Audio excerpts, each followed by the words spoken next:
민주당의 상원의원이 10명, 이 딱 10명만 넘어오면 미국의 그 클래리티법이 통과됩니다. 근데 바로 그 넘어올지도 모른다는 10명 가운데 실제로 협상 테이블에 앉아있는 핵심 7명이 뭐라고 했는지 아십니까? 이 법이 아직 부족합니다. 이렇게 분명히 밝혔습니다. 정말 이상하죠? 10명만 넘으면 되는 건데 그 10명이 아직이라고 하는 상황인데 클래리티법은 지금 통과 직전인 건지 아니면 또다시 미뤄지게 될 건지 오늘 이번 이야기를 꺼내는 이유가 있습니다. 이 시간이 진짜로 정말 얼마 안 남았거든요. 미국 상원은 8월 8일부터 여름 휴회에 들어갑니다. 그래서 오늘 기준 봤을 때 실제로 일을 할 수 있는 날은 열흘 도 채 안 남은 상황이에요.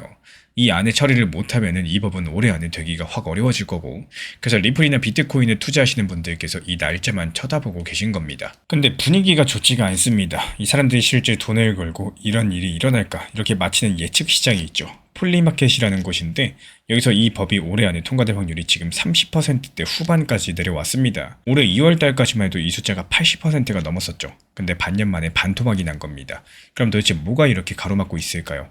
여기서 요즘 뉴스에 자주 나오는 문구 하나를 짚어드리자면은 민주당 상원의원 최대 10명이 지지할 가능성이 있다라고 해요. 그래서 이 문장만 보면은 10명의 마음이 기울었구나. 그럼 이제 클래리티법 통과되는 거 아니냐 이런 생각이 드시겠죠. 근데 이 10명이라는 숫자의 진짜 뜻을 알면은 그 느낌이 완전히 달라지게 될 겁니다. 미국의 상원은 자리가 100개입니다. 그리고 대부분의 법은 그냥 과반이 아니라 100명 중에 60명이 찬성해야 통과가 돼요. 소수가 반대 토론을 계속해서 끌어가지고 표결 자체를 막을 수 있는데 그걸 멈추고 이제 표결로 넘어가자 이러면은 60표 정도가 필요한 겁니다. 지금 이 60표를 채워야 되는 쪽이 바로 공화당이고, 근데 공화당이 가진 자리는 53개입니다. 60에서 53을 빼면은 7이 되죠. 그러니까 공화당 의원 53명이 전부 찬성한다고 치더라도 민주당에서 최소 7명 이상은 넘어와줘야지 60명이 채워진다는 거죠. 근데 왜 뉴스에서는 7명이 아니라 10명이라고 말을 하고 있을까요? 여기가 중요한데 공화당 53명이 정말로 한 명도 안 빠지고 전부 찬성한다는 보장이 없기 때문입니다. 실제로 지금 공화당 안에서도 이 법 태도가 확실치 않은 의원들이 있죠. 최근에 자리를 비운 의원도 있었고, 그래서 만약에 공화당에서 몇 명이 빠지게 되면은 그 빈자리를 민주당 표로 더 메꿔줘야 됩니다. 그러니까 최대 10명이라는 거는 민주당 10명이 찬성하겠다고 약속했다는 뜻이 전혀 아니에요.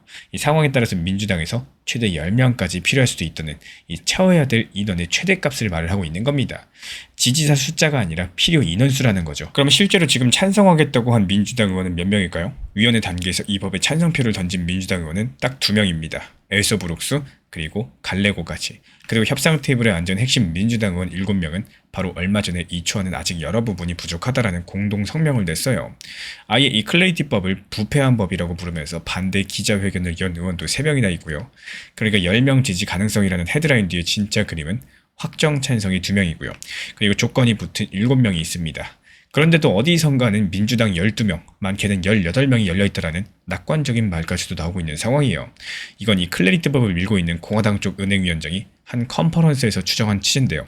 여기서 우리가 꼭 구분하셔야 될 게 하나 있습니다.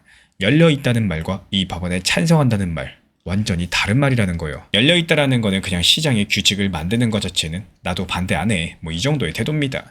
근데 실제 표결은 지금 눈앞에 있는 이 600페이지짜리 초안, 이 문구 그대로에 찬성하는지 마는지 여부입니다.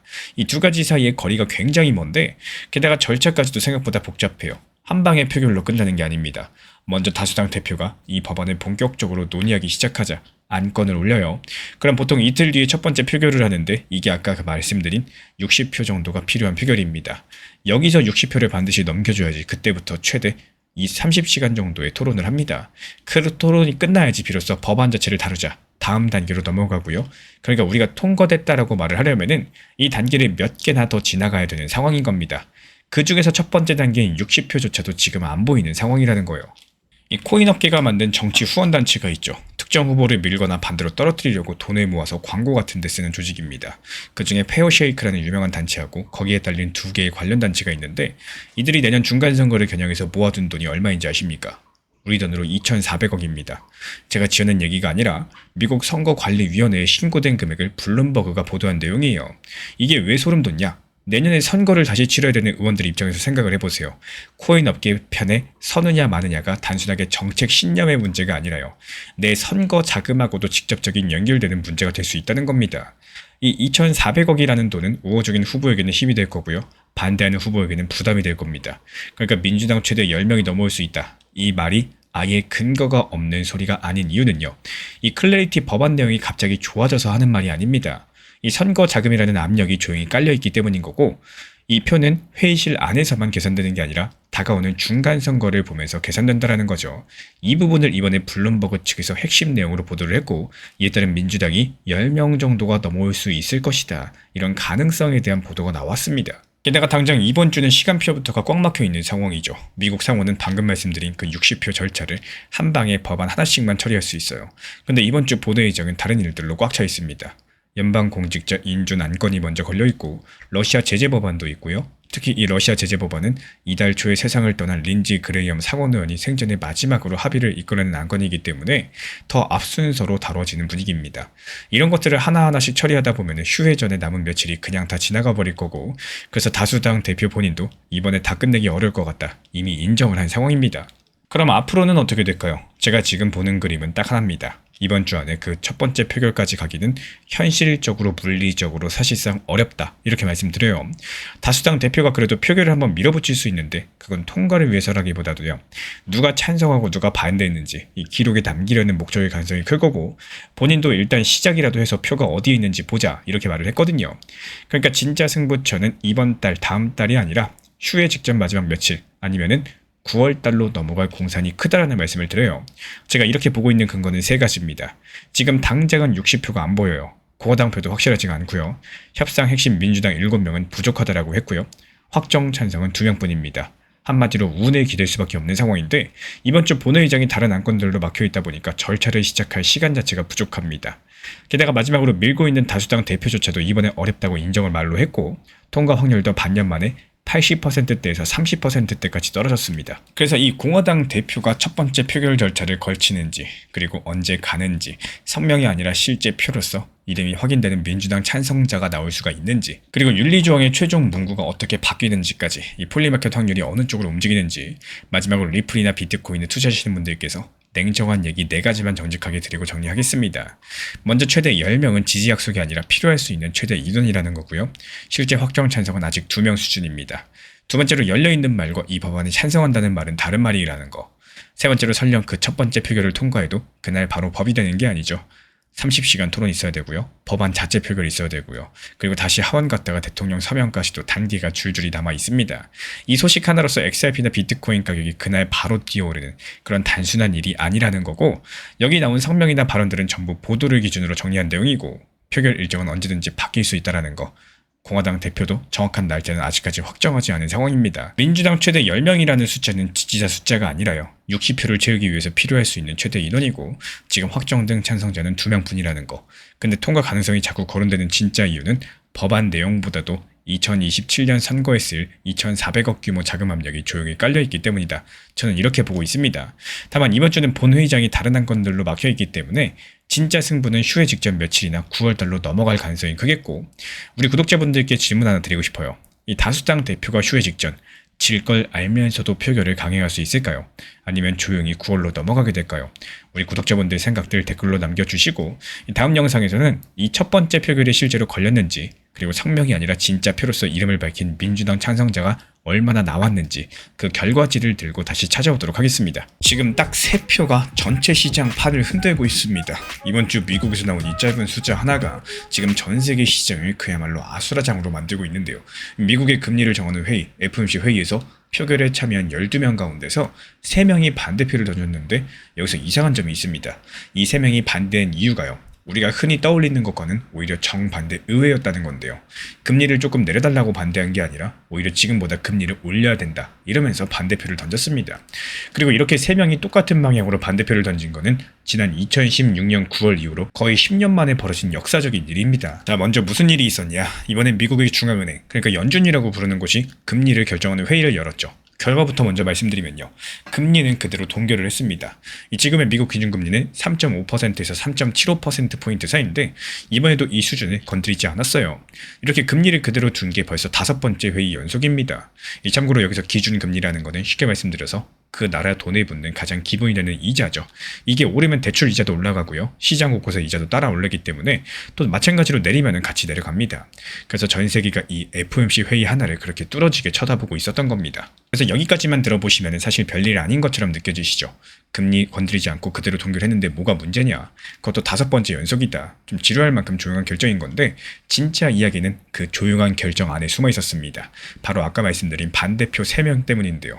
이게 왜 그렇게 중요할까요? 바로 직전 회의, 그러니까 지난 6월달 회의에서 참석한 사람들 전원이 한 가지 목소리로 말을 했습니다. 금리를 그대로 동결하자라고요. 근데 반대가 단 한 명도 없었는데 한 달 만에 이게 바뀌어가지고 갑작스럽게 3명이 반대표를 들었다는 거예요. 그것도 3명 모두 다 말을 하는 게 금리를 지금보다 0.25%포인트 더 상승시켜야 된다. 이렇게 주장을 하고 있습니다. 일치된 의견이라는 거죠. 그리고 이 세 사람이 누구냐? 미국 안에서 지역별로 나뉜 연준은행들의 대표들입니다. 클리블랜드, 미니애폴리스, 댈러스 이렇게 3가지 지역을 맡고 있는 사람들인데 이 사람들이 왜 금리를 인상시키자고 했을까요? 그 이유는 결국에 하나로 모입니다. 바로 물가 때문이에요. 미국의 물가 상승률이 연준이 목표로 삼는 2%보다도 더 높은 상태로 벌써 5년 넘게 이어지고 있거든요. 여기에 최근에 중동에서 벌어진 갈등 때문에 기름값까지도 다시 들썩이게 되면서 물가가 더 오를 수 있다. 이런 걱정이 커질 수밖에 없었고 그래서 이 세 사람은 지금 잡아두지 않으면 물가를 놓친다. 차라리 금리를 올리자라고 반대표를 던지게 된 겁니다. 그런데 이번 이야기를 제대로 이해하시려면요. 지금 미국 연준을 이끄는 사람이 누구인지부터 짚고 넘어가셔야 되겠죠. 올해 5월달에 연준의 의장이 바뀌었습니다. 케빈 워시라는 사람인데 이 사람이 자리에 앉으면서 연준을 운영하는 방식을 상당히 크게 바꿔놨어요. 예전에 연준은 이랬습니다. 회의가 끝나면 우리는 앞으로 금리를 이러이런 방향으로 가져갈 생각입니다. 이렇게 시장에 미리 힌트를 줬었는데 앞으로의 계획을 이렇게 미리 귀뜸 주는 관행을 어려운 말로 포워드 가이던스라고 부릅니다. 시장은 이 힌트를 듣고 다음에 이렇게 되겠구나 이렇게 예상을 하면서 미리 준비를 할 수가 있었으니까 충격의 대응이 가능했었죠. 근데 케빈 워시 의장은요. 이걸 없애버렸습니다. 앞으로 어떻게 할지 미리 알려주지 않겠다라는 거고요. 역시 마찬가지로 회의가 끝나고 나서 내놓는 성명서도 예전에 비하면 3분의 1 수준으로 확 짧아졌습니다. 시장이 알아서 데이터를 보고 판단을 하라는 거죠. 그리고 바로 여기서부터 이번 일에 진짜 묘미가 나오는데 조금만 더 깊이 들어가 보겠습니다. 지금부터 드리는 이야기는 제 해석이 아니라 미국 연준이 공식 성명과 기자회견에서 직접적으로 밝힌 내용들 그리고 여러 가지 매체가 똑같이 전달한 사실입니다. 미국의 연준은 금리를 동결했고요. 또 3명이 인상 쪽으로 반대했고요. 케빈 워시 의장은 회견에서 높은 물가를 오래 두고 볼 생각이 전혀 없다. 물가를 다시 잡는 게 무엇보다 중요한 목표다. 이런 취지로 말을 하고 있습니다. 여기서 물가를 잡는 거는 결국에 우리가 선택해서 해내는 일이라는 식의 단호한 표현까지도 썼고요.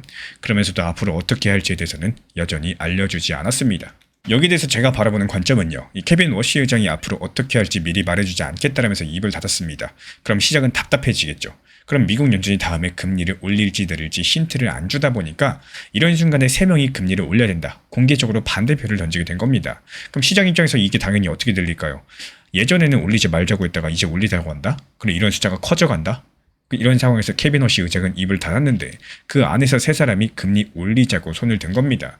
의장이 직접적으로 말을 해주지 않으니까 시장은 이 3명의 반대표를 그 대신으로 읽을 수밖에 없겠죠. 말을 아낀 자리를 반대표가 대신 채운 셈이겠습니다. 그래서 무슨 일이 벌어졌느냐? 이번 결정이 나온 직후에 시장에서는 9월달엔 진짜로 금리를 올릴 수 있다. 이런 쪽으로 계산이 확 기울었습니다. 금리가 오를지 내릴지를 확률로 보여주는 CME 패드워치라는 도구가 있는데 여기서 9월달 인상 확률이 절반을 훌쩍 넘어선 거예요. 불과 얼마 전까지만 해도 시장은 연준이 조만간 금리를 내릴 거다라고 봤었는데요. 그 기대감이 이번 일로 완전히 뒤집히게 된 겁니다. 지금 시장은 곧바로 반응했죠. 이 결정이 나온 날 미국을 대표하는 주가지수 다우지수가 하루 만에 840포인트 넘게 비율로는 1.6%포인트 넘게 빠졌고 다른 주요 지수들도 똑같이 밀렸습니다. 특히 눈에 띄는 건 채권 쪽이었어요. 미국 국채, 그러니까 미국 정부가 돈을 빌리면서 써주는 일종의 차용 증서인데요. 이 국채 이자율이 크게 튀어 올랐습니다. 그중에서도 만기가 가장 긴 30년짜리 국채 이자율은 2007년 이후 가장 높은 수준까지 올라가 버렸어요. 이게 무슨 뜻이냐? 지금 시장이 당분간은 금리가 내려가지 않겠구나. 어쩌면 금리가 더 오를 수도 있겠구나. 이렇게 받아들이기 시작했다는 신호입니다. 금리가 높게 오래 유지될 거라고 보면은 주식처럼 위험한 자산에서는 당연히 돈이 빠져나가기 쉽겠고 그래서 지수가 밀릴 수밖에 없었던 겁니다. 그럼 이 상황들 종합해봤을 때 앞으로는 어떻게 될까요? 저는 이번 결정의 핵심이 금리를 동결했다가 아니라고 보고 있어요. 진짜 핵심은 미국 연준 안의 분위기가 내릴까 말까 해서 올릴까 말까로 넘어갔다는 게 핵심입니다. 방향성 자체가 이제는 금리 인하라는 말이 싹 사라져 버렸어요.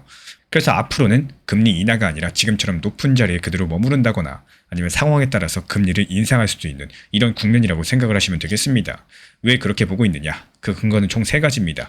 먼저 물가가 5년 넘게 목표가보다 높은 상태고 중동 갈등으로 기름값 부담이 다시 커졌습니다. 물가를 잡아야 될 이유가 사라지지 않았다라는 건데 이에 따른 실제로 3명이나 되는 사람이 공개적으로 금리 인상하자고 나섰고 이건 그냥 말뿐인 걱정이 아니라 이 표로서 확인이 된 겁니다. 세 번째로 의장 본인이 물가 잡는 걸 최우선이라고 분명히 말을 했고요. 앞으로 어떻게 할지 미리 알려주지 않는 방식을 계속해서 밀고 있습니다. 이 세 가지가 지금 한 가지 방향성을 가리키고 있다는 거예요. 그래서 지금부터 우리 구독자분들께서 보셔야 되는 거는 그 다음 회의가 이제 9월 중순에 열릴 예정이에요. 그리고 그 전에 8월 달에 잭슨 홀이라는 자리가 있습니다. 전 세계 중앙은행 관계자들이 모이는 큰 경제 행사인데요. 여기서 케빈 워시 의장이 연설을 하기로 돼 있기 때문에 앞으로의 계획을 말로는 좀처럼 안 알려주는 사람이기 때문에 이 자리에서 어떤 단어를 고르냐, 이게 바로 9월 달을 가늠할 중요한 힌트가 되어줄 겁니다. 이 미국 연준은 금리를 5번째로 동결했지만요. 지금 3명이 거의 10년 만에 같은 방향성으로 그것도 금리 인상 쪽으로 반대표를 던졌습니다. 앞으로의 계획에 입을 닫아버린 케빈 워시 의장 밑에서 이 반대표가 시장에는 그 다음은 금리 인상이다, 이런 신호처럼 읽힐 수밖에 없었고, 그래서 9월달 인상 확률이 크게 뛰어버렸습니다. 몇 달 전까지 언제 금리 내리냐, 금리 내리면 암호화폐 시장 폭등할 거다, 이런 질문들이 지금은 혹시 이거 금리 올리는 거 아니냐, 이렇게 통째로 분위기가 바뀌었다라는 사실이고, 여기에 대해서 우리 구독자분들은 어떻게 보십니까? 이 9월달에 연준이 진짜로 금리를 올릴까요? 아니면 이번에도 슬쩍 동결하고 넘어가면서 중간 선거를 대비할까요? 이 댓글로 여러 가지 남겨주시면은 이 다음 영상에서는 다음 달 잭슨홀, 이때 케빈 워시 의장이 어떤 말을 꺼낼 수 있을지 예상을 해보고 그게 9월달 결정에 어떤 힌트가 되는지 여기서 들고 다시 찾아오도록 하겠습니다. 77만원, 오늘의 이야기는 이 숫자에서 시작을 하도록 하겠습니다. 어떤 투자자가 내년에 코인으로 600만원을 잃었어요. 그리고 그 다음에 600만원을 벌었습니다. 2년을 합치면 번 것도 잃은 것도 없는 정확히 본전이죠. 근데 이 사람한테 나오는 세금이 77만원입니다. 번 돈은 없는데 세금도 영원이 아닌 겁니다. 77만원을 내야 돼요. 어떻게 이런 계산이 나올 수가 있는 건지, 그리고 국회에서 경제부총리가 일단 시행하고 필요하면 보완하겠다, 이런 약속이 77만원을 없애줄 수가 있는 건지, 오늘은 그 보완이라는 두 글자를 끝까지 따라가 볼 예정이고요. 회의장에서 실제로 오간 말부터 차례대로 한번 살펴보겠습니다. 이 국회 재정경제기획위원회 전체 회의가 열렸죠. 국민의힘 김상훈 의원이 구현철 경제부총리에게 물어봤습니다. 내년 시행 더 미뤄야 되는 거 아니냐. 이 부총리의 답은 분명했는데요. 올해 말까지만 유예하기로 돼 있고 현재로선 예정대로 내년부터 과세하는 것으로 추진을 하고 있다. 그리고 이렇게 덧붙였습니다. 일단 내년에 시행을 해보면서 제도에 필요한 부분이 있다면 보완을 하겠다라고요. 뉴스원, 파이낸셜 뉴스, 헤드럴 경제까지 여러 가지 언론이 같은 내용을 똑같이 전달을 했습니다. 그러면 내년 1월 1일부터 정확히 뭐가 시작되냐, 딱 필요한 만큼만 짚어드려 보겠습니다. 코인을 팔거나 빌려줘서 번 돈이 1년에 250을 넘게 되면 이 넘는 부분에 세금 22%가 붙습니다. 소득세 20%, 지방소득세 2%를 더한 숫자인데요. 그리고 이 소득은 기타 소득이라는 항목으로서 분류가 되는데 월급이나 사업소득 같은 큰 항목에 들어가지 않는 소득을 담는 분류입니다. 여기서의 핵심은 다른 소득과 합치지 않고 이 소득만 따로 계산해서 22%를 끊는다는 점이고요. 이런 방식을 분리과세라고 부르고, 그리고 한 가지 더, 같은 해 안에서는 번 것과 잃은 것을 합쳐서 계산을 해줍니다. 한 해 동안 A코인으로 500만원을 벌고 B코인으로 300만원을 잃었으면요, 그 해 소득은 200만원이고요. 250만원이 안 되니까 세금은 없습니다. 그래서 여기까지만 보면 크게 이상할 게 없어요. 근데 이 계산에는 조건이 하나 붙습니다.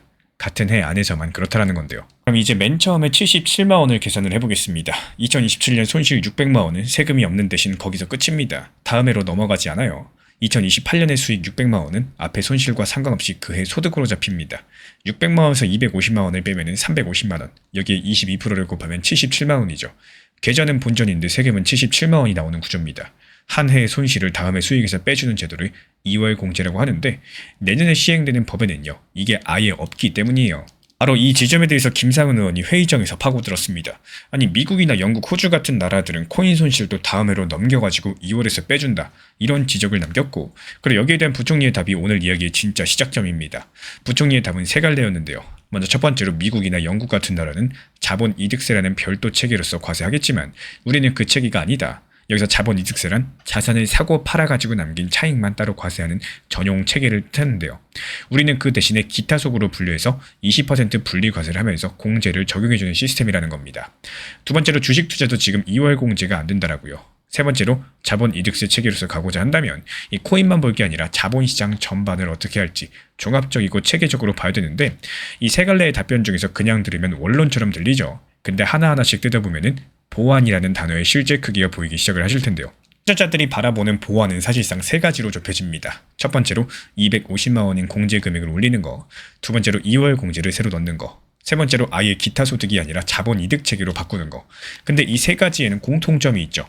전부 다 소득세법이라는 법률에 적혀 있는 내용이란 점입니다. 법률에 적힌 내용은 정부가 지침이나 시행령으로 바꾸지 못하죠.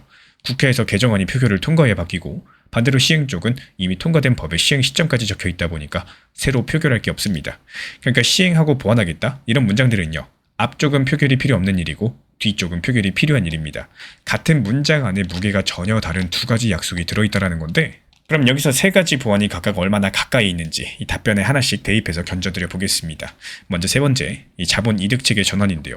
부총리는 여기에 자본시장 전반을 종합적으로 봐야 된다는 조건을 달았고 코인 세금 하나를 고치는 문제가 아니라 주식 펀드까지 나라 전체 투자 세금 틀을 다시 설계하는 이런 문제로 커진다는 뜻입니다. 실제로 우리나라는 재작년 말에 금융투자소득세라는 큰 틀을 만들었다가 시행해보지도 못하고 없앤 적이 있었는데요. 그 논의를 다시 여는 순간 시간은 해 단위로 늘어나겠고요. 다음으로 두 번째, 2월 공제입니다. 여기에 대한 부총리의 답이 주식도 2월 공제가 안 된다는 거였는데 이 한 문장이 왜 중요한지는 잠시 뒤에 제 판단과 함께 말씀을 드릴 예정이에요. 마지막으로 첫 번째로 공제 금액인데요. 이 흥미로운 부분인데 답변에서 공제 금액을 올리는 문제만큼은 어렵다는 말도 안 된다는 말도 나오지 않았습니다. 세 가지 후보 가운데 유일하게 다치지 않은 중요한 항목이라는 건데요. 그리고 이 공제 금액과 관련된 이야기들 사실 이번이 처음이 아닙니다. 2024년 11월 지금부터 1년 8개월쯤 전에 국회에서 실제로 있었던 일이기도 해요. 그 당시 야당이던 더불어민주당이 유예 없이 공제 한도를 250에서 5천만 원으로 올려가지고 예정대로 과세를 시행하자 이런 소득세법 개정안을 상임위 표결 직전까지 추진을 했었는데요. 서울신문이 단독으로 전한 내용입니다. 그 당시 시행을 미루자고 했던 쪽은 당시 정부랑 여당이었고요. 민주당의 5천만 원 안건은 그 유예안에 대한 반대 제안이었습니다. 결국에 그해 12월 이 국회가 시행을 2027년 1월 1일로 2년 미루는 것으로 의결을 하면서 5천만 원 관련된 안은 실현되지 않고 사라져버렸는데요. 그리고 올해 4월달 이때도 공제액을 5천만 원으로 올린다 이런 이야기가 나온다는 보도가 있었습니다. 그렇다면 가까운 나라 일본은 지금 어떻게 하고 있을까요? 이 부총리가 자본이득세로 과세하는 나라의 예시로서 미국, 영국, 그리고 일본을 함께 들었습니다. 근데 일본의 지금까지 제도를 실제로 보시면은 그 사정이 전혀 다른데요. 일본은 코인으로 번 돈을 잡소득이라는 항목으로 분류해왔었고 우리나라로 치자면은 기타 소득과 비슷하게 이런저런 소득을 담는 항목인데 여기서 결정적인 차이가 뭐냐? 분리과세가 아니라는 점입니다. 월급 같은 다른 소득과 전부 합산해서 소득이 클수록 세율이 올라가는 종합과세 방식이기 때문에 많이 번 사람은 최고 55% 가까이 소득 세금 냈습니다. 이 손실 2월 공제도 안 됐었고요. 우리가 내년에 시작하는 22% 분리과세보다도 훨씬 더 무거운 제도를 일본 투자자들은 여태까지 견뎌왔다라는 겁니다. 근데 그 일본이 지금 제도를 바꾸는 중이죠. 뭔가 문제가 있으니까 바꾸겠죠. 이달 15일 일본 국회가 코인을 금융상품으로 재분류하는 금융상품거래법 개정안을 최종 통과시켰습니다. 그리고 여기에 맞춰가지고 세금도 최고 55% 종합과세에서 주식이랑 똑같은 20% 수준의 분리과세로 낮추는 개편을 추진하고 있는데요. 그 개편안에는 손실을 3년 동안 다음 해로 넘겨서 빼주는 2월 공제가 들어있다는 사실입니다. NHK를 포함해가지고 인용한 국내 보도에 따르면은 이 새로운 세제의 적용 시점은 2028년부터가 될 전망인데요. 그럼 이제 두 나라의 날짜를 같이 한번 보겠습니다. 대한민국은 2027년 1월 분리과세 22%, 2월 공제 없어요. 일본은 2028년 분리과세 20%에 3년 2월 공제를 붙인 제도로 갈아탈 예정입니다. 1년 차이로 두 나라가 거의 같은 제도에 서게 되는데 다른 건 사실상 한계입니다. 바로 2월 공제인데요. 저는 답변에서 2월 공제의 순서가 뒤로 밀렸다는 신호를 읽었습니다. 그리고 여기에 따른 근거는 주식도 2월 공제가 안 된다는 그 한 문장이고 그동안 주식과의 형평성이라는 말들은 투자자들이 부담을 낮춰달라고 요구할 때 쓰던 논리였습니다. 이 국내 주식은 대부분의 개인분들께서 매매 차익이 사실상 비과세인데 왜 코인만 과세하느냐 이런 식으로 진행이 되고 있는데요. 근데 같은 형평성인 논리가 반대 방향으로 쓰였습니다. 주식도 안 되는 2월 공제를 코인에만 넣어줄 수 없지 않느냐 이렇게 막는 쪽 논리로 쓰이고 있다는 건데 형평성이라는 같은 단어가 요구될 때 쓰이고 거절할 때도 쓰이고 있다는 겁니다. 이 답변 구조가 유지되는 한 2월 공제는 코인만의 문제가 아니라 주식까지 함께 묶인 자본시장 전체의 문제로 넘어가게 될 거고 그거는 경제부총리가 스스로 종합 검토라는 조건을 붙인 새 후보 가운데 가장 느린 길과 이어지게 될 겁니다. 그렇다면 시행 이후에 반발이 커졌을 때 정부랑 여당이 실제 꺼낼 수 있는 첫 번째 선택지는 공제 금액이라고 봐요. 그 이유는 단순합니다. 이 다른 두 후보가 뒤로 밀리면 남는 후보가 앞으로 오기도 하지만 무엇보다 지금의 여당이 그 안건을 직접 설계해 본 당이기 때문에 2024년 5천만 원 공제안을 표결 직전까지 끌고 갔던 당이 지금은 정부랑 여당이 돼서 예정대로 시행을 말을 하고 있고, 그 당시 유예를 주장하던 당의 의원이 유예 연장을 물어봤습니다. 이 자리가 정확히 뒤바뀐 채로 같은 논쟁이 돌아오게 된 건데요. 자기 손으로 만들어봤던 안건은 다시 꺼내기가 쉽겠죠. 명분도 문서도 이미 있으니까요. 그래서 오늘 전망은 시행은 예정대로 가시되 내년 1월달에 시작이 되면서 보완은 한꺼번에 오지 않고 순서대로 오면서 그 첫 번째 순서는 2월 공제가 아니라요, 공제 금액이 늘어날 가능성이 가장 높다. 저는 이렇게 보고 있습니다. 여기에 따른 근거는 제가 세 가지인데요. 먼저 첫 번째로 법 개정의 크기가 다르죠. 공제 금액은 법에 적힌 숫자 하나를 고치는 개정이고요. 2월 공제는 기타 소득이라는 분류 안에 다른 기타 소득은 없는 장치를 새로 만들어 놓는 개정이에요. 이 개정 자체가 좀 무게감이 다르다는 거예요. 체계 전환 자체가 자본시장 세금 전체를 다시 짜는 작업이기 때문에 상당히 복잡합니다. 이 두 번째로 공제 금액만 유일하게 표결 직전까지 가본 전례가 있었고 그 설계자가 지금 민주당입니다. 세 번째로 2월 공제량 체계 전환에는 답변에서 이미 어렵다는 방향성의 말이 붙었었지만요. 공제 금액에는 아무 말도 붙지 않았기 때문에 250만 원 공제 금액 한도가 조금 더 올라갈 가능성이 높다. 저는 이렇게 보고 있습니다. 드디어 일론 머스크의 X가 엑스머니 서비스를 정식으로 열었죠. 이용자끼리 앱 안에서 서로 돈을 바로 보낼 수가 있고요. X라고 찍힌 비자 체크카드를 받아가지고 아무 ATM에서나 돈을 뽑을 수가 있습니다. 여기서 체크카드라는 거는 통장에 든 돈을 그 자리에서 바로 긁어 쓰는 카드를 뜻하는데요. 신용카드처럼 나중에 갚는 게 아니라 있는 돈만 쓴다는 거고, 지금은 아무나 사용하지 못합니다. 초대를 받아야지만 가입이 가능하고요. 그리고 그 초대장은 매달 10,000원 남짓 내는 X 유료 회원한테만 갑니다. 손님을 끌어모으려고 조건도 걸었어요. 맡긴 돈에 1년에 6% 이자를 주고요. 카드로 결제하면 쓴 돈의 일부를 돌려주는 캐시백까지도 줍니다. 다만 그 6% 이자를 전부 다 받으려면 계좌에 최소 146만 원 이상을 넣어둬야 되고 매달 내는 유료 멤버십에도 가입이 되어 있어야 됩니다. 그리고 여기서 중요한 사실이 하나 있죠. X는 은행이 아닙니다. 직접 은행 면허를 딴 게 아니라 이미 은행인 크로스리버라는 회사의 시스템을 빌려와가지고 그 위에 엑스머니라는 이름표만 붙인 겁니다. 새 은행을 하나 세우는 거는 시간도 돈도 어마어마하게 드니까요. 새로 생기는 금융회사들은 보통 이렇게 기존 은행에 엎혀가지고 시작을 하죠. 그 크로스리버 덕분에 맡긴 돈은 약 3억 6천만 원까지 예금자 보호까지 가능하고, 은행이 망하더라도 그 금액까지는 나라가 보장을 해준다는 뜻이에요. 그리고 엑스머니가 뛰어든 이 시장은 이미 벤모나체, 캐시앱 같은 여러가지 서비스들이 꽉 잡고 있는 시장입니다. 말 그대로 사람과 사람이 앱으로서 돈을 주고받는 그 익숙한 송금 서비스들 말이죠. 근데 저는 여기서 이상한 게 두 가지가 있었습니다. 먼저 첫 번째로 일론 머스크는 그동안 X를 금융까지 다 되는 슈퍼어플로 키우겠다라고 계속해서 말해왔었죠. 원래 온라인 금융의 출발점이기도 했었고요. 예전에 만들었던 온라인 금융회사가 나중에 페이팔이 됐었습니다. 그런 사람이 암호화폐 하나 없이도 이렇게 밋밋한 체크카드부터 내놨다라는 건데 왜 하필 지금 이 시점, 그리고 왜 하필 이렇게 심심하게 진행을 하고 있는 걸까요? 그리고 두 번째로 그 많은 은행 중에 왜 하필 크로스리버였을까요? 이 이름을 그냥 지나치시면 안 됩니다. 사실 이 두 가지 의문이 오늘 이야기의 핵심으로 곧장 이어지게 되는데요. 그럼 먼저 왜 이렇게 심심하게부터 살펴보겠습니다. 이번 엑스머니에서 사람들이 지루하다고 넘긴 부분들, 그게 사실은 몇 년짜리 준비의 결과물입니다. 남의 돈을 받아가지고 대신 보내주는 사업을 하려면요, 미국은 주마다 정부 허가를 따로 받아야 되고 이게 굉장히 까다롭고 오래 걸리는 일입니다. 근데 X는 이미 미국 40개 주가 넘는 곳과 워싱턴 DC에서 그 허가를 전부 다 받아뒀습니다. 이걸 주 하나하나 몇 년에 걸쳐가지고 쌓아왔던 거죠. 여기에 비자의 실시간 송금망을 연결했고요. 앞서 말씀드린 예금자 보호까지도 붙였습니다. 다시 말씀드리자면 겉으로 보이는 거는 카드 한 장이겠지만 그 밑에서는 정식으로 돈을 굴리기 위한 법적, 제도적인 준비가 통째로 갖춰져 있다는 겁니다. 이렇게 화려한 기능이 없어가지고 심심해 보였을 뿐이지 사실은 가장 어렵고 또 가장 오래 걸리는 부분을 조용히 끝내뒀다는 뜻이겠죠. 그럼 이제 두 번째 의문, 그 은행 이름으로 넘어가 보도록 하겠습니다. 여기서부터 말씀드리는 건요, X가 공식적으로 낸 내용이랑 그 은행이 자기 회사 홈페이지에 직접 적어둔 내용, 딱 그것만 가져온 겁니다. 이 크로스리버, 이 은행이 뭐 하는 곳이냐? 겉으로 봤을 때 그냥 뒤에서 시스템을 빌려주는 평범한 회사 같지만요, 이 은행 시스템을 대주는 고객 명단이 예사롭지가 않습니다. 전세계 최대 암호화폐 거래소 코인베이스, 그 뒤를 크로스리버가 받쳐주고 있고요. 값이 늘 일정하게 유지되도록 만든 디지털 돈, 이걸 스테이블 코인이라고 하는데 그중에 가장 유명한 USDC 서클을 만드는 회사의 은행 파트너도 바로 그 크로스리버입니다. 그래서 결정적으로 이 은행은 작년 11월 스테이블 코인을 실제로 주고받게 해주는 결제 시스템을 정식으로 열었고요. 자기들 카드로서 스테이블 코인을 결제에 쓸 수 있게 하는 그런 기능까지입니다. 이 회사 안에 암호화폐 총괄이라는 자리가 따로 있을 정도인데, 그리고 지금 이 시점 이 은행 홈페이지 맨 앞에는 이렇게 적혀있죠. 크로스리버가 엑스머니를 굴린다. 여기서 소름이 돋는 내용은요, X는 그냥 아무 은행이나 고른 게 아니에요. 미국 은행 중에서 암호화폐를, 스테이블코인을 이미 가장 잘 다루는 은행 위에다가 자기 돈 서비스를 지은 겁니다. 겉으로 봤을 때 법정화폐 카드인데 그 밑에 깔린 시스템은 이미 암호화폐를 알아듣는 시스템이라는 거죠. 그동안 X에 암호화폐를 넣을 수 있느냐, 이걸 어렵게 만들던 조건들, 그러니까 정부 허가, 은행 파트너, 카드망, 그리고 실제로 쓰는 이용자까지도 이게 이번에 하나로 전부 다 모여가지고 진짜로 돌아가기 시작을 한 겁니다. 그래서 여기까지 들어보시면은 그럼 도지코인 곧 들어가는 거네, 이런 생각이 드실 수 있겠는데요. 여기서 잠깐 흥분을 가라앉히고 보셔야 될 게 있습니다.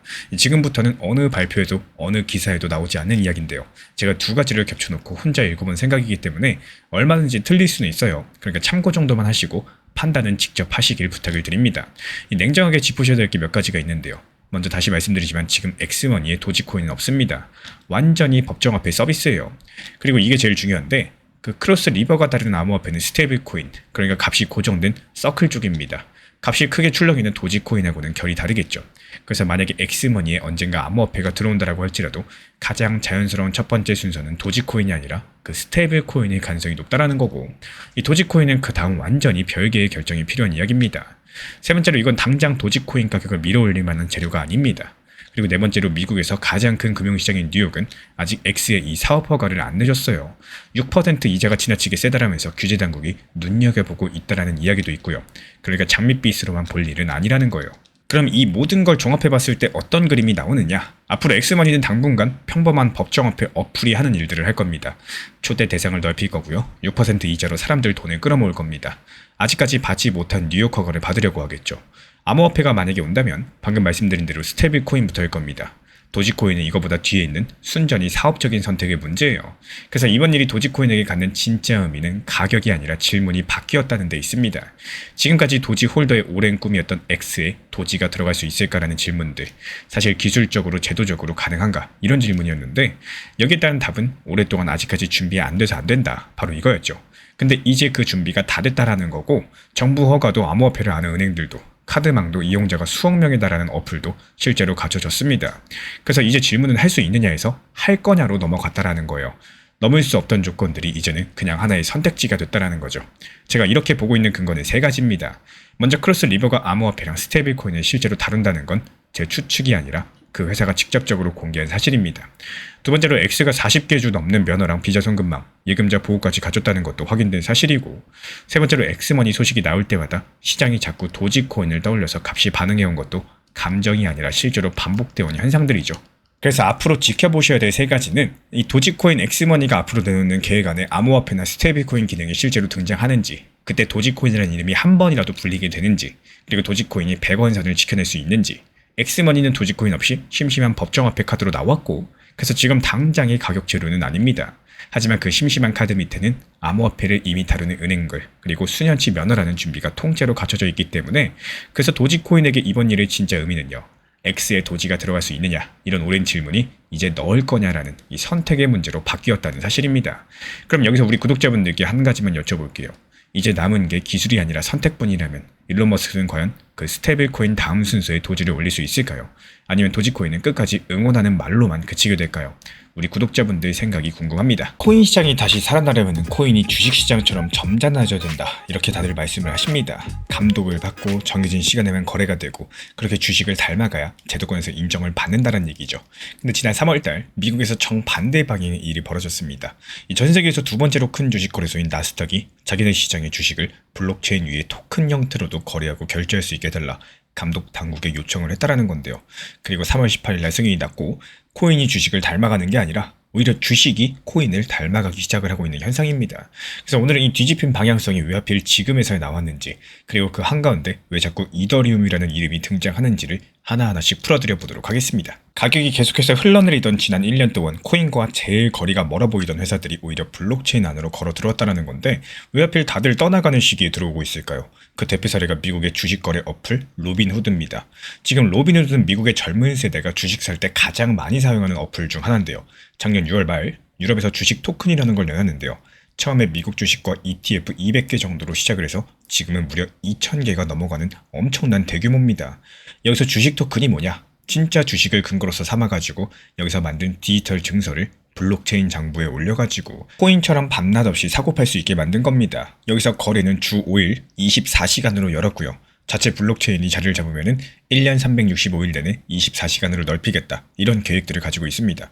그리고 그 자체 블록체인이 진짜로 나왔는데 이번 달 초 로빈후드 측에서는 실물 자산을 블록체인에 올리는 용도로 설계했다는 자체 블록체인 로빈후드 체인을 정식적으로 공개했습니다.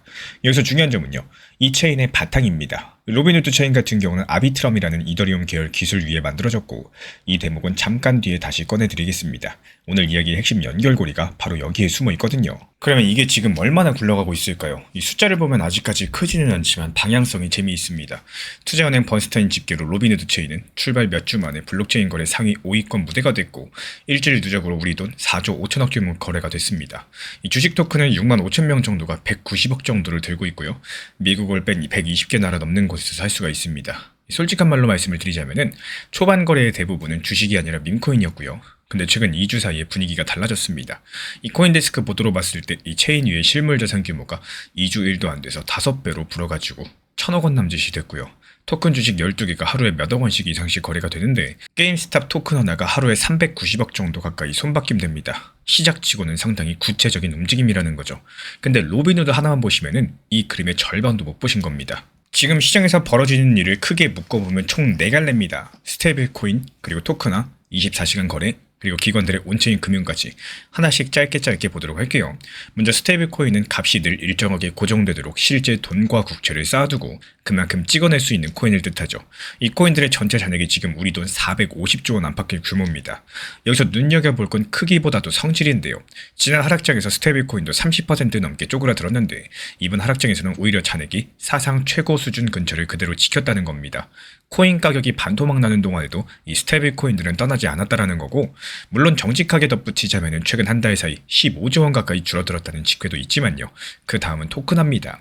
이 주식만이 아니라 국채, 펀드 같은 전통 자산을 블록체인 장부 위에 증서로서 다시 발행하는 흐름인데요. 로빈후드의 주식 토큰이 바로 그 한 갈래고, 이어서 세 번째가 24시간 거래입니다. 이 네 번째가 기관들의 온체인 금융인데, 로빈후드는 자기 체인 위에서 이용자들이 탈중앙 거래소, 대출, 차입 어플까지도 쓰게 연결을 하고 있고, 전통 금융회사들도 낡은 결제 체계를 손보겠다라면서 앞다퉈서 비슷한 실험에 뛰어든 상태라는 거죠.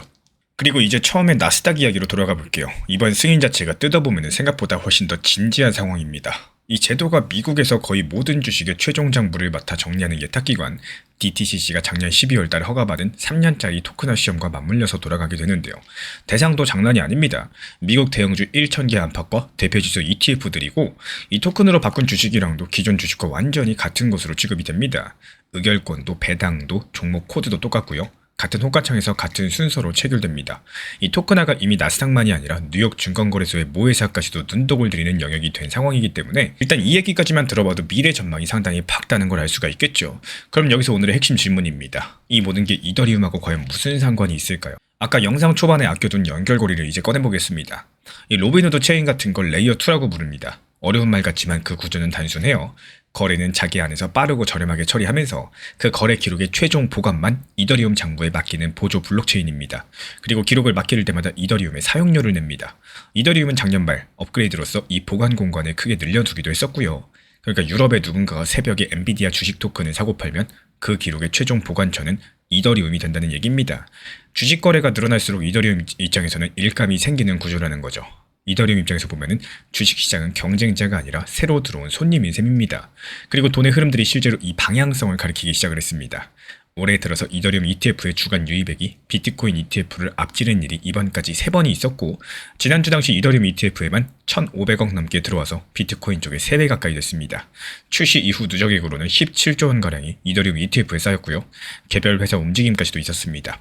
미국 상장사 비트마인 같은 경우는 이더리움을 유통량의 5% 가까이 사모았고, 리서치 회사 BRN은 지금 7월달 시장을 폭등장이 아니라 고쳐가는 구간으로 부르면서 기관 돈이 조심스럽게 이더리움 쪽으로 골라서 움직이고 있다라고 짚었습니다. 그래서 저는 다음 회복장이 오게 된다면 그 순서가 가격 먼저가 아니라 용도 먼저일 가능성이 가장 높다라고 보고 있고, 스테이블코인 잔액, 토큰화된 주식과 국채, 24시간 거래 같은 쓰임새가 장부 위에 먼저 쌓일 거고요. 그 가격은 그 뒤를 따라오는 흐름이겠죠. 그 이유는 3가지입니다. 이 첫 번째로 이번 하락장에서 가격은 반토막이 났죠. 근데 쓰임새 쪽 숫자는 오히려 버티거나 오히려 증가했습니다. 가격과 분리된 수요가 처음으로 확인이 됐다는 건데, 이어서 두 번째, 이 규제의 방향성이 정해졌죠. 미국은 재작년 당시 스테이블코인법을 만들었고 올해는 나스닥 승인까지도 나오면서 제도권이 구경꾼이 아니라 참가자가 됐습니다. 세 번째로 기관돈들이 하락장 한복판에서 이더리움 쪽으로 골라서 들어오고 있다는 게 현재 ETF 숫자로서 보입니다. 결국에 이 긴 하락장에서 가격은 고점에서 60% 넘게 내려왔지만요. 주식과 달러랑 국채가 블록체인 장부로 옮겨오는 흐름들은 오히려 빨라졌습니다. 지금 로빈후드는 이더리움 계열 자체 블록체인을 열었고 나스닥은 토큰 주식 거래 승인을 받았고요. 기관 자금은 올해 3번이나 비트코인보다 이더리움으로 더 들어왔습니다. 그래서 다음 회복장의 첫 번째 신호는 오히려 가격 차트가 아니라 이 장부들 위에 쌓이는 잔액에서 먼저 보일 가능성이 높다라는 말씀을 드려요. 그럼 우리 구독자분들께 질문 하나 드려보겠습니다. 이 주식 장부가 블록체인으로 옮겨오는 이 흐름들, 이더리움이 그 중심 장부가 될 수 있을까요? 아니면 나스닥처럼 이더리움을 건너뛴 그들만의 장부로 끝나게 될지 댓글로 자유롭게 생각 남겨주시면 나스닥 토큰 거래가 실제로 시작되는 날 그 숫자를 들고 다시 찾아뵙도록 하겠습니다. 최근에 시장이 너무 답답하다 보니까 정보방 입장에 대해서 문의 주시는 분들께서 많아지셨어요.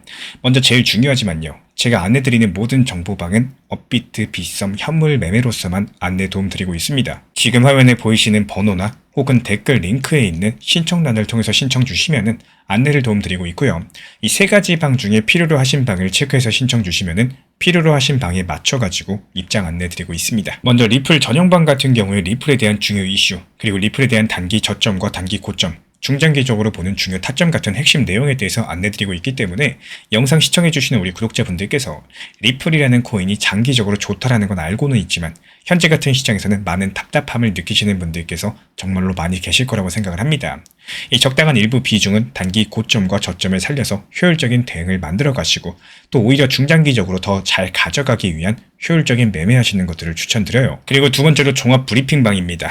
장기적으로 보기에 좋은 코인들과 현재 시장 흐름에 대한 중요 시장 이슈들, 브리핑 내용이나 리플에 대한 방향성, 락업 해제 일정과 여기에 따른 움직임들에 대해서 안내드리는 종합적인 방이다. 이렇게 생각해 주시면 되겠습니다. 그리고 마지막으로 단기 종합방 같은 경우는 말 그대로 단기 종목들에 대한 타점을 안내드리고 있는 방입니다. 이 단기 종목은 말 그대로 단기 종목답게 접근을 하셔야 되는데 욕심으로 인해서 타점을 너무 높게 잡아가지고 수익 실현을 못하거나 아니면 눈치 보기 매매를 하다가 이렇게 수익 실현의 기회를 놓치셨던 기억이 있으신 분들 지금 시장에서 정말 많은 상황인데요. 항상 비중 조절이 중요하고요. 매수와 동시에 목표 타점을 걸어 놓으면서 현실적으로 봤을 때 내 것으로 만들어서 마침표까지 잘 찍는 게 단기 매매의 핵심이다 생각을 해요. 단 여기서 중요한 거. 아무리 내가 좋아하고 시기가 좋고 스스로 괜찮다고 판단하셔도 몰빵 매매는 정말 위험하기 때문에 매번 말씀드리는 비중 조절 원칙 매매로 접근하시는 게 가장 중요합니다. 끝으로 항상 말씀드리고 있지만요. 저는 업비트, 빗썸, 현물 매매에 대해서만 안내를 도움드리고 있기 때문에 절대로 해외골에서 선물 매매에 대한 고위험 리스크 매매에 대해서는 언급조차 드리지 않고 있습니다. 무조건적으로 업비트, 빗썸 이렇게 현물 매매로 필요하신 분들께서만 입장 신청 주시면은 안내 도움 드리도록 하겠습니다. 이 빠르게 가는 것보다 중요한 건요. 꾸준하고 길게 가는 게 더 중요한 투자 시장이다. 이렇게 생각을 해요.